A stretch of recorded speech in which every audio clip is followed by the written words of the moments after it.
Hey, wake up. It's time to lock in because this week was an absolute banger. Trades galore that sent shockwaves throughout the league. The ramp up to the playoffs in full effect. Players calling out reporters. We've been tripping up on my goal scoring for the past couple months, so. Massive hits, heavyweight tilts, 10 guys in the box at once, ridiculous saves. I mean, what? Fans paying off refs? The Minnesota State Championship, some beautiful goals, hilarious sound bites. What did they put in that leg? Exciting. It's exciting. Whoa. He still talks about this junior goal he scored on me. So, like... kind of a dinosaur now. Well, did you ever see Dumb and Dumber? Just so much to get to, so let's do the damn thing. Now, when it comes to notables, I would normally list out all the trades of the week, but this trade deadline was absurd, so I won't get to all of them, but the biggest name on the block was obviously Mikko Rantanen. When he showed up, he said, "There's 4 teams I'll go play for." Well, you're not one of them. He and Carolina couldn't get it done, so while Carolina really wanted Marner, who didn't waive his no-move clause, imagine if that had gone through, he was instead shipped to Dallas. The second blockbuster trade involving him this season, as Roslovic apparently gets a rollie in exchange for his number for just 13 games. Tulski could maybe learn a thing or two. They probably should have known that he would sign in Carolina. Nah, but here's a video tribute of Gensel and Rantanen's era in Carolina. Historic stuff. Now, while that was the big one, for me, what felt crazier was Brad Marchand getting traded. Where, Dwight? Seems like you already know where. He went to Florida, and not only did I not think he'd leave Boston, I definitely did not think he'd go to Florida. How's it look? I thought it brings up my eyes. We will now get to see these two rats as teammates. We will see these two rats as teammates. Yeah, still a scumbag. I'm sure my jaw is really looking forward to playing with him. Just imagine a Sam Bennett, Matthew Tkachuk, and Brad Marchand line. I mean, wow. I honestly am a fan of the little ball of hate myself, and I'm kind of looking forward to this. But it is still crazy. Grateful beyond words for everything that organization has done for me. Now, we also saw Eric Johnson reuniting with Colorado. But I'm willing to do anything here. If you want me to shovel snow between whistles, I'll do that too, you know. With the Avs beefing up down the middle. The Jets added some grit with Schenn and Tanev. Wallman went over to Edmonton. Exciting. It's exciting. Whoa. I'm excited. There we go. Yanni Gourde and Bjorkstrand went to Tampa for Isamont, but yeah, it was, again, a wild deadline. I'm not going to get to all of them, but I'm sure you saw most of them yourself. Anyway, moving on, though, Alexander the Great, partnering with the V Foundation, vowed to pay an equal amount to his goal total towards cancer research for every goal he scores the rest of his career. And getting right to it, he officially got into the final countdown of the Great Chase. Goal number 885 to get him just 10 away from the record. What did they put in that leg?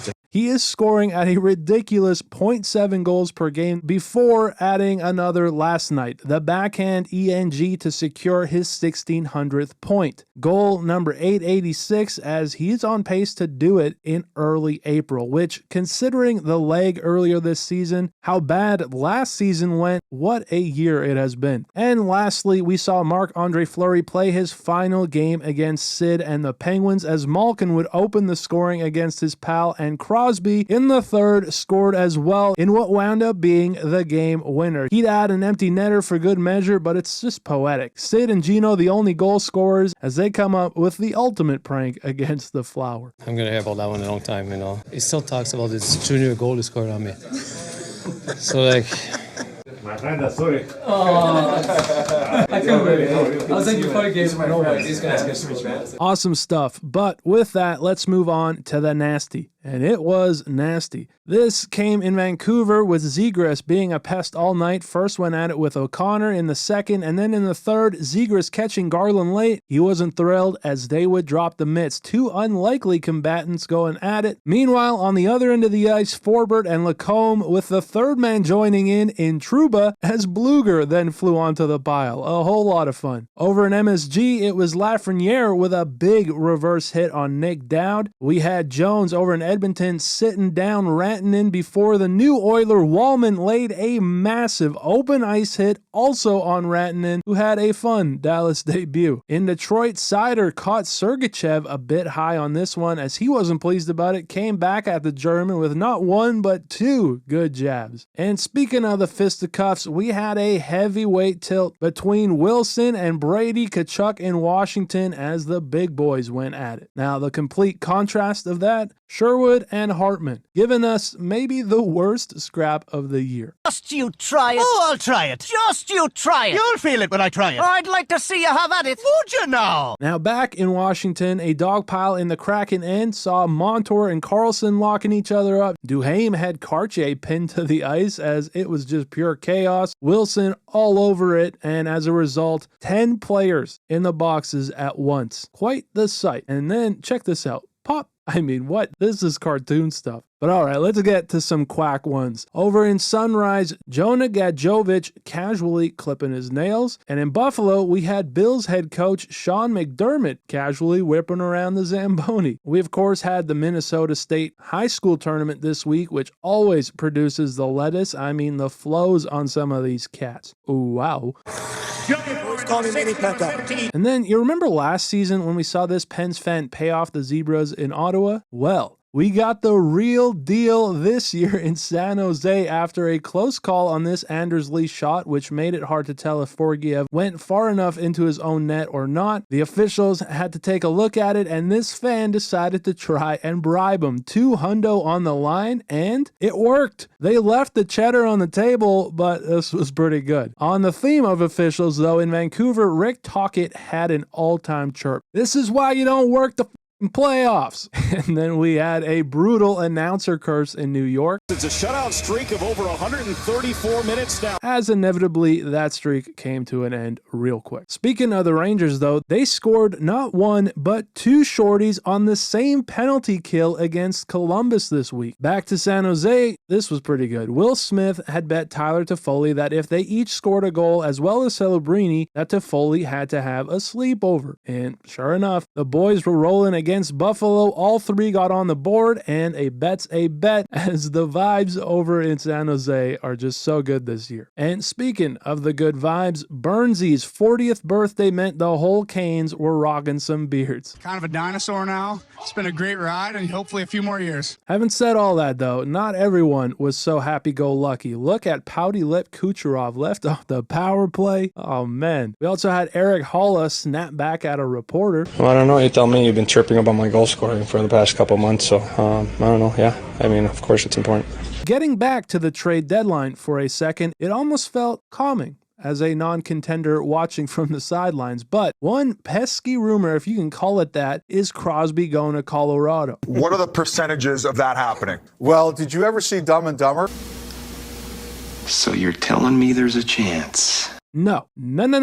Okay? My gray-haired prince ain't going anywhere. All right? I've had enough. But we did get Avs Pens this week, and this was cool. You may remember that tragic accident here in Canada in 2018 that saw 16 people lose their lives. And Colorado at puck drop invited former Bronco Lane Matechuk to drop the puck between his two all-time favorite players, Sid and MacKinnon. Love to see that. But from there, let's move on to the goalies. And the big story last week was, of course, Knight headed to Chicago. Well, he made his debut this week in the Windy City and absolutely crushed it. A 41 save performance. This one was just filthy, in tight, snatching it out of the air as Buddy even went for the goalie goal. Bringing all the confidence as he breathes some life into this Chicago Blackhawks team. We've got a great group here. You know what? It's not our first place or last. We're going to build great hockey.